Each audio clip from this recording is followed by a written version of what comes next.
Kenapa kok dinamakan mahsyar, Ustaz? Dinamakan mahsyar itu diambil dari kata hasyara yahsyuru, artinya dikumpulkan. Artinya seluruh manusia itu nanti dikumpulkan oleh Allah setelah malaikat Israfil meniupkan sangkakala kedua kalinya. Nah, para ulama itu berbeda pendapat.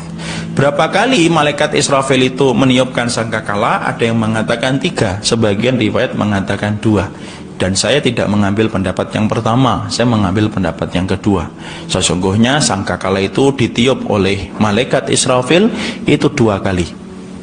Berdasarkan kepada satu riwayat yang disampaikan dalam Abu Hurairah. Abu Hurairah itu bila ditanya, "Ma baina nufkhataini arbaun." Abu Hurairah tiba-tiba ngomong, di antara 2 tiupan sangkakala itu sejarah 40. Kemudian ditanyakan kepada Abu Hurairah, 40 tahun fa'aba. Abu Hurairah diem. 40 hari Abu Hurairah diem. 40 minggu Abu Hurairah diem. Fa'aba. Fa'aba itu artinya dia nolak tapi diem. Kemudian arba'ina yauman fa'aba. Dia diem saja. Maka disitulah para ulama kemudian menentukan sesungguhnya jarak antara malaikat Israfil ketika menyalakan sangkakala yang pertama dan yang kedua sejarah 40, tapi tidak pernah ketentuan terperinci 40-nya apa. Ya sudah, kembalinya kepada hukum asal, yaitu adalah umum 40 saja. Maka kemudian pada sangkakala yang pertama rusak semua yang ada di atas bumi, kecuali orang yang diizinkan oleh Allah. Makhluk yang diizinkan oleh Allah dalam satu riwayat dalam tafsir atau bari ada 3 malaikat yang masih dihidupkan oleh Allah. Malaikat siapa? 1 malaikat Israfil, 2 malaikat maut sendiri, yang ketiga yaitu adalah malaikat Jibril.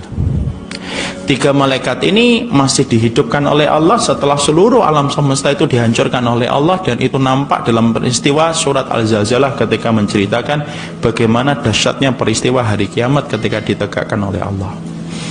Yang tersisa 3 malaikat, ya. Maka kemudian siapa pertama kali malaikat yang dicabut nyawanya? Malaikat Israfil. Allah perintahkan malaikat maut untuk mencabut nyawanya malaikat Israfil. Yang tersisa 2, malaikat maut dengan malaikat Jibril. Kemudian Allah suruh malaikat maut untuk mencabut nyawanya sendiri. Lalu tersisa 1, malaikat Jibril. Diperintahkan Jibril untuk bersujud. Disitulah Jibril dicabut nyawanya langsung oleh Allah. Disitulah akhirnya kita paham malaikat yang paling mulia di antara seluruh malaikat yang Allah ciptakan yaitu adalah malaikat Jibril. Nah, disitulah kita akhirnya mengetahui bagaimana itu kemudian langsung tidak ada yang tersisa kecuali wajahnya Allah. Kemudian yang dibangkitkan pertama kali siapa? Yang dibangkitkan pertama kali adalah malaikat Israfil. Disitulah dia menyalakan sangkakala yang kedua. Disitulah hidup kembali setelah Allah menurunkan hujan, di mana setiap tulang ekor manusia yang tersentuh dengan hujan yang Allah kirimkan setelah Allah kirimkan pengerusakan alam semesta, maka sesungguhnya air-air yang menyentuh kepada ajbud da'bi, tulang ekor, tulang sulbi, itulah yang menjadikan setiap makhluk itu kembali hidup. Ya, semuanya hidup. Mungkin terjadi perbedaan para ulama apakah hewan kembali dihidupkan ataukah tidak. Tapi menurut ana tidak penting untuk dibahas, ya. Kalaupun dibangkitkan juga tidak menambah keimanan. Kalau tidak dibangkitkan pun insya Allah tidak merusak akhirat kita. Tapi yang jelas manusia nanti dibangkitkan berdasarkan curahan air hujan yang menyentuh kepada tulang ekor. Selesai? Belum. Nah, disitulah kita akan dikumpulkan sebuah padang yang bernama padang mahsyar. Antum tahu padang mahsyar? Padang mahsyar itu maka sesungguhnya bentuknya ala ardin afra kakursatin naki laisa fiha alamun li ahadin. Kalau antum pengen melihat padang mahsyar, maka padang mahsyar itu tidak ada ujungnya. Dan Nabi sudah mengabarkan tentang kontur tanahnya padang mahsyar, di mana kontur tanahnya tidak sama dengan kontur tanah di atas muka bumi. Dan itu beda, wong bumi sama Mars sama Merkurius itu beda-beda kontur tanahnya. Maka sesungguhnya tanah di padang mahsyar Nabi mengatakan ardin afra, dia itu kemudian kayak adonan tepung. Kakur sotin nakin, itu kayak adonan tepung. Afra, kemerah-merahin. Laisa fiha alamun li ahadin, dan tidak ada tanda untuk siapapun di padang mahsyar itu. Jadi kemudian padang mahsyar itu dia lapang, dia tidak ada ujungnya. Lalu kemudian padang mahsyar itu adalah padang yang betul-betul dijadikan oleh Allah menjadi tempat kumpulnya manusia dan tidak ada tanda untuk siapapun. Antum harus paham, akhi. Allah ketika menyampaikan tentang padang mahsyar, maka Allah itu menegaskan sifatnya ketika menerangkan surat Al-Fatihah. Makanya Allah menyatakan apa? Maliki yaumiddin. Kenapa Allah itu menegaskan bahwasanya dirinya itu adalah pemilik hari pembalasan? Karena sesungguhnya kondisi kita di padang mahsyar dan kondisi kita di dunia itu beda. Kalau kondisi kita di dunia, ikhwan, antum ketika mendapatkan panas, antum masih bisa berteduh. Antum mendapatkan sakit, antum kabur, antum lari dari orang yang menyakiti antum. Antum ketika kemudian dituduh, antum bisa berbalik menuduh orang yang menuduh antum ketika antum mengingkarinya. Itu di dunia. Tapi kalau orang sudah di padang mahsyar, ketika dibangkitkan dan dikumpulkan sebuah padang yang tadi, wallahi, bahkan hanya untuk menggeser kaki saja tidak bisa, walaupun antum dalam keadaan kepanasan. Karena apa? Allah betul-betul menguasai hari pembalasan, di mana Allah ketika menegaskan memiliki hari pembalasan, satupun makhluk manusia tidak bisa melakukan apapun kecuali diizinkan dulu oleh Allah. Sampai geser kaki bisa atau enggak? Enggak bisa, Ustaz, iya, enggak bisa. Mana dalilnya bahwasanya yang geser kaki enggak bisa di padang mahsyar? Rasul bersabda, la tazulu qadama abdin hatta yus'ala an arba'in. Tidak akan bergeser kakimu di pada waktu hari kiamat nanti sampai kamu ditanya dulu tentang 4 perkara. Geser kaki tok aja enggak bisa. Kalau geser kaki masih maklum lah, itu termasuk berat. Ngomong aja enggak bisa. Mana dalilnya enggak bisa ngomong? Surat An-Naba, Allah menyampaikan, la yatakallamuna illa man adinallahur rahman wa qala sawaba. La yatakallamun, orang yang sudah dikumpulkan di padang mahsyar, la yatakallamun, enggak bisa bicara dia, enggak bisa bicara.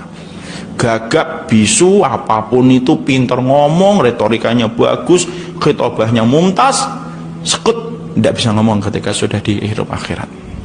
La yatakallamun illa man adinallahur rahman, kecuali yang diizinkan oleh Allah. Fulan ngomong, baru ngomong. Makanya kemudian hakikat yang pertama di padang mahsyar yang sering luput dari pandangan kita, padang mahsyar tanahnya beda dengan kita. Dan semuanya manusia ketika dibangkitkan dalam keadaan telanjang kaki, telanjang pakaian, dan tidak berkhitan. Kita nanti akan bahas. Dan sesungguhnya di padang mahsyar itu ketika nanti dibangkitkan, seluruh manusia itu dibangkitkan dengan keadaan telanjang, tidak berpakaian, tidak berkhitan. Kenapa? Dijadikan manusia yuhsyarun nas yaumal qiyamati khufatan. Khufatan itu tidak pakai sendal, uratan, tidak ada selai benang pun di atas bajunya, ghullan, dan kemudian dia itu dalam keadaan tidak berkhitan, supaya meredam kesombongan yang dia pernah miliki dalam kehidupan di dunia, karena dia betul-betul dihinakan oleh Allah sehina-hinanya. Karena baju itu salah satu penyebab kesombongan, ya, makanya kemudian dinafikan semuanya ketika bangkit. Dan tahukah kita, apakah manusia ketika dikumpulkan di padang mahsyar itu selamanya nanti akan telanjang, Ustaz? Enggak lah. Tetap nanti akan diberikan pakaian. Pada saatnya ketika Allah menentukan, maka nanti akan diberikan pakaian. Siapa orang yang diberikan pakaian? Bagaimana pakaian yang nanti kita kenakan ketika kita nanti sudah dikumpulkan di padang mahsyar?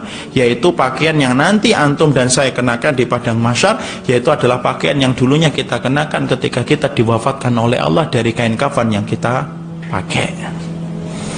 Makanya Mu'adz bin Jabal, ketika ibunya meninggal dunia, Mu'adz bin Jabal ini salah satu di antara sahabat Rasulullah SAW yang berdakwah ke Yaman, ya.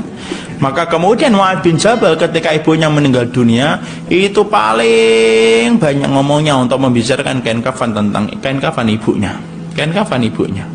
Lalu ditanyakan kepada Mu'adz bin Jabal, ya Mu'adz, kenapa sih kamu bicara tentang kain kafan ibumu? Lalu kemudian Mu'adz bin Jabal memiliki jawaban, innal mayyita yum'asu fi siyabihi allati yamutu fiha. Lalu Mu'adz bin Jabal mengatakan, iya dong, karena sesungguhnya setiap orang yang mayit, setiap orang yang mati kelak yub'asu, dibangkitkan kembali, fi siyabihi allati yamutu fiha, berdasarkan pakaian yang dia kenakan ketika dia dimatikan oleh Allah. Makanya pakaian yang menariknya siapa? Para syuhada. Ya pakaian itu yang dia kenakan ketika dia sedang berjihad, itu yang dia pakai. Makanya tidak boleh untuk diganti pakaiannya dan tidak boleh digantikan dengan kain kafan. Adapun orang yang bukan mati syahid, maka dia mengenakan kain kafannya. Makanya perhatikan kain kafan, Pak. Karena salah satu di antara amalan baik dan sunnah dan tidak dilarang dalam Islam mempersiapkan kematian kita sendiri supaya tidak merepotkan orang lain. Kemudian yang berikutnya, ketika kita belajar tentang kejadian di padang mahsyar, kita harus paham, Pak, di mahsyar itu bahwasanya orang ketika di padang mahsyar, kapan mereka dibangkitkan, usia berapa? Usia 33 tahun. Dalam riwayat Muslim diterangkan oleh Nabi SAW, manusia nanti ketika mereka dibangkitkan oleh Allah, usia manusia ketika dibangkitkan dari alam kuburnya usianya itu 33 tahun, 30 sampai 33. Makanya Rasulullah SAW manusia ketika dibangkitkan antara 30 sampai 33. Jadi tidak ada orang tua banget, tidak ada. Anak kecil banget, tidak ada. Tapi anak saya meninggalnya umur 2 tahun, Ustaz. Betul, 2 tahun. Tapi kemudian tetap nanti dibangkitkannya usia 33. Tapi bapak saya meninggal usia 90 tahun, tetap nanti usia 33. Nanti nggak kenal dong Ustaz ketika dibangkitkan. Oh, namanya baru dibangkitkan, tidak ada kenal-kenalan dulu. Kapan sih manusia itu nanti bicara? Manusia itu bicara, Pak, ketika sudah disidang sama Allah, ketika mereka didebat sama Allah, baru bicara. Dan kapan manusia itu bisa bicara diizinkan oleh Allah? Ketika manusia saling bermusuhan untuk saling berdebat. Sebagaimana surat Az-Zukhruf 67. Ada nggak manusia yang bertengkar hebat di hadapan Allah? Ada. Siapa itu? Bapak, ibu, anak yang nggak pernah memperingatkan tentang Allah dan hari akhir, mereka saling bertengkar hebat. Istri, ketika nanti sudah mau disidang, ternyata kemudian dia menghadapi, ya Allah, selama puluhan tahun saya tidak menutup aurat. Pertama kali dia akan menggugat suaminya. Mas, dulunya kamu kenapa nggak ngingetin aku untuk menutup aurat? Semuanya nanti bertengkar. Al-khillau yawma idzin ba'dhum li ba'din adu ilal muttaqin. Semua orang yang saling mencintai saling bertengkar semuanya. Semuanya bertengkar, Pak. Sampai akhirnya ujung dari kesalahan mereka timpakan kepada iblis, maka kemudian iblis nanti berkhutbah sebagaimana di dalam surat Ibrahim. Khutbah itu nanti pada saat itu manusia bisa ngomong ketika diizinkan oleh Allah dan semuanya ngomongnya itu baik. Benar, tidak ada yang kemudian berdusta. Nah, makanya anak kemudian memarahi ibunya, memarahi bapaknya. Dulu saya diajak laki-laki, kenapa diem, Pak? Dan ternyata dia menjamah tubuhku dan mencampuri diriku sebelum menikah, dan hari ini aku mempertanggungjawabkan dosa zinaku. Semuanya nanti bertengkar, Pak. Makanya Masya Allah dalam kehidupan kita sekarang itu lebih baik bertengkar di dunia supaya tidak bertengkar di akhirat. Bertengkar itu maksudnya memperingatkan kebaikan walaupun sampai akhirnya diprotes sama anak kita ataupun istri kita ataupun suami kita. Artinya semangatnya bukan semangat untuk bertengkar, semangatnya untuk membenarkan. Ya. Maka kemudian disitulah manusia dibangkitkan pada usia 30 dan 33. Mungkin antum bertanya, kenapa pada usia itu, Ustaz?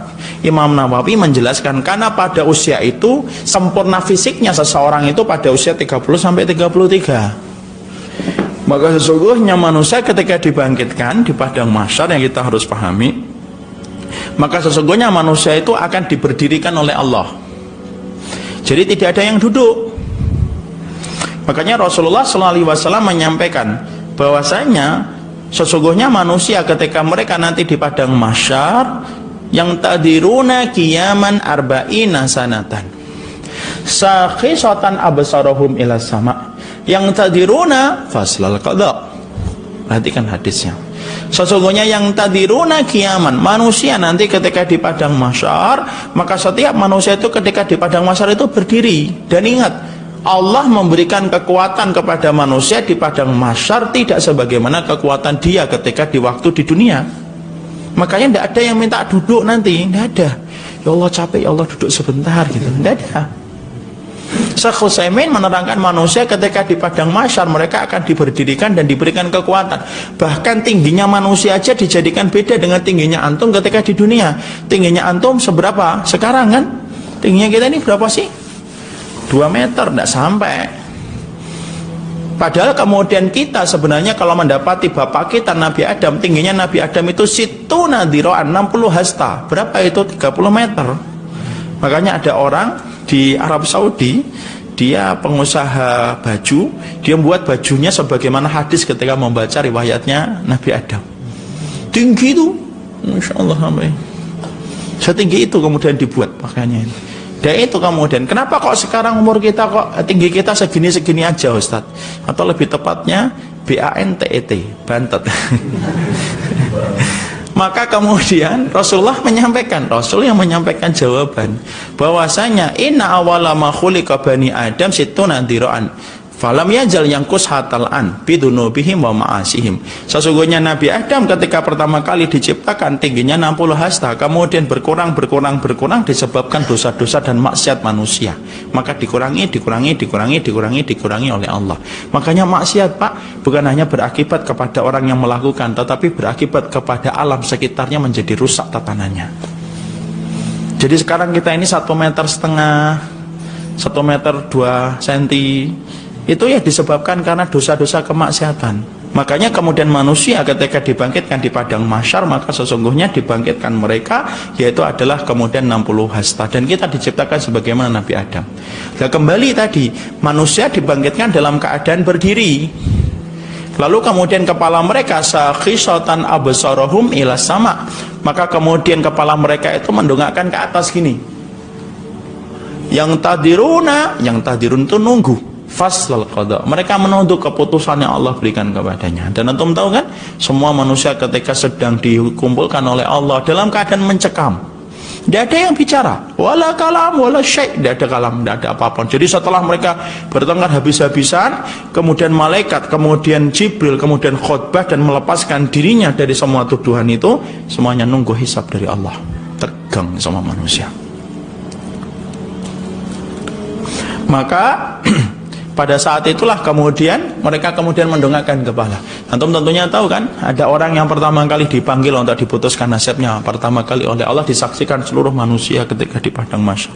Siapa itu orang yang diputuskan nasibnya oleh Allah untuk dimasukkan ke dalam neraka pertama kali? Mujahid yang salah niat, nyemplung ke neraka pertama kali.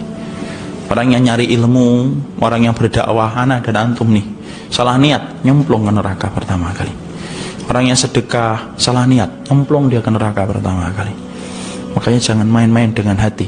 Hati-hatilah dengan hati, karena sesungguhnya hati yang menyebabkan seseorang apabila rusak mencicipi neraka itu karena hati, ketika tidak mampu menjaga niat. Setelah itu apa yang Allah perlihatkan? Allah perlihatkan lagi kemudian 2 orang yang Allah perlihatkan. 2 orang yang dipanggil oleh Allah. Fulan kemudian dipanggil oleh Allah, Fulan dipanggil oleh Allah. Fulan ini yang pertama dipanggil adalah orang yang paling nikmat hidupnya. Orang yang kedua yang dipanggil oleh Allah adalah orang yang banyak dosanya ketika hidup. Orang yang paling bahagia, orang yang paling susah dalam hidupnya. Orang yang paling bahagia dalam hidupnya tetapi dia penduduk neraka. Semua orang menyaksikan peristiwa itu untuk memberikan rasa takut rasa takut kepada neraka dan rasa harap kepada surga. Kemudian Allah kemudian ambil itu orang yang paling bahagia dan orang yang paling sedih dalam hidupnya. Orang yang paling bahagia diambil oleh Allah, dicelupkan ke dalam neraka. Fayasbagu finnari sabghah. Maka kemudian dia dicelupkan ke dalam neraka, celupan saja. Sabghah itu gini akhi. Nah, itu sabghah namanya. Sabghah itu namanya. Sabghah. Maka dia dimasukkan ke neraka sabghatan. Fayasbagu ilaihi finnari sabghah. Maka kemudian dicelup dia di neraka, diambil lagi oleh Allah, ditempatkan lagi di padang mahsyar. Allah tanya, dulunya kamu itu orang yang paling nikmat hidupnya di dunia, semua dosa kamu lakukan, pelanggannya dosa-dosa kemaksiatan itu kamu nomor satunya. Tidak pernah sedih, tidak pernah kemudian merasakan ujian, hidupnya ketawa terus, senang-senang, having fun, ya. Maka kamu ternyata adalah penduduk neraka, dan aku baru saja celupkan kamu ke dalam neraka, 1 celupan saja, padahal nanti akan menjadi tempatmu itu selama-lamanya dan tidak ada akhirnya. Kemudian Allah menutup pernyataannya dengan mengatakan dan berfirman, hal marorta min na'imin qattun, masih kesisa enggak itu hidupmu ketika senang-senang dulu, ketawa-ketawa kamu melampiaskan nafsu dan syahwat? Orang itu berkata, ma marortu min na'imin qattun, ya Allah, aku tidak pernah merasakan arti kenikmatan dan kebahagiaan. Yang aku rasakan hanyalah kepedihan di seluruh urat syaraf nadiku.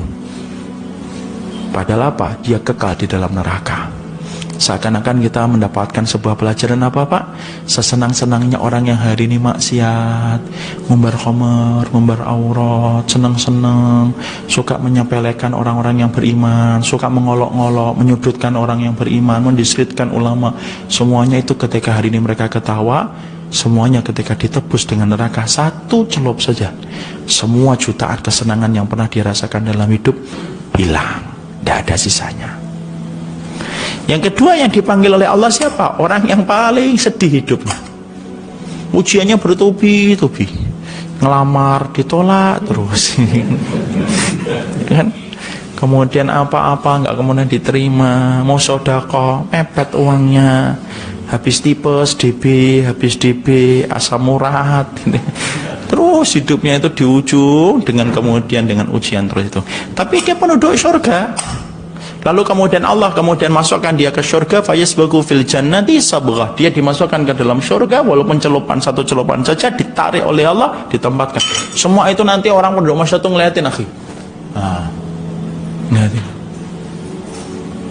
Kemudian Allah kemudian berdialog, didengarkan oleh seluruh pandang masyar untuk kemudian membayangkan nikmat surganya apa yang dulu mereka dustakan itu kayak apa sih. Kemudian Allah tanya, kamu orang yang paling sedih hidupnya, orang yang paling sabar ketika menghadapi perintahku dan laranganku. Tapi kamu kemudian penduduk surga, masih kerasa nggak semua kepedihanmu ketika bangun malam, diejek-ejek orang, difitnah, didolimi, ngerasain perih ketika kemudian merasakan perjuangan semuanya itu? Masih tersisa nggak semua kepedihan yang kamu rasakan ketika beriman? Maka kemudian orang itu tersenyum dan berkata, ma marartu min bu'sin qattun. Ya Allah, saya nggak ngerti arti kepedihan itu apa, karena yang aku rasakan itu kenikmatan di seluruh sendi syarafku. Seakan-akan apa, akhi? Antum hari ini ngaji lama, kemudian antum sabar, iming-iming harta yang karam antum tolak walaupun menggiurkan, harta riba, khamar, zina, perempuan yang menggoda antum, setia godain antum setiap malam, semua antum tepis itu, dan antum merasakan berat sebentar saja, dibayar kontan oleh Allah satu celupan di surga, menghilangkan jutaan kepedihan ketika kita beriman. Disitulah yang terjadi ketika di padang mahsyar. Makanya di padang mahsyar itulah kejadian-kejadiannya. Siapa orang yang pertama kali dikasih pakaian sama Allah? Nabi Ibrahim. Inna awwala ma yuksa yaumal qiyamati Ibrahim. Orang yang mendapatkan pakaian pertama kali nanti ketika baru dibangkitkan Nabi Ibrahim. Siapa pertama kali yang dibangkitkan dari kuburnya? Rasulullah SAW. Orang yang ketika dibangkitkan itu ada tiga. Ada yang jalan kaki, ada yang kemudian rukbanan, dia mengendarai kendaraan, dan ada yang kemudian jalannya ketika dibangkitkan dari kuburnya itu ada yang kemudian memakai kepala jadi kaki. Makanya sahabat ada yang nanya sama Nabi, kok bisa ya Rasulullah jalan di atas kaki? Jawaban Nabi cerdas, Allah yang mampu menjadikan mereka jalan di atas kedua kakinya, maka Allah lebih bisa membuat mereka jalan dengan kepalanya. Ya. Kemudian orang di padang mahsyar dikumpulkan, kemudian ditarik, kemudian apa? Matahari. Lalu kemudian orang itu berkeringat, masing-masing itu beda-beda.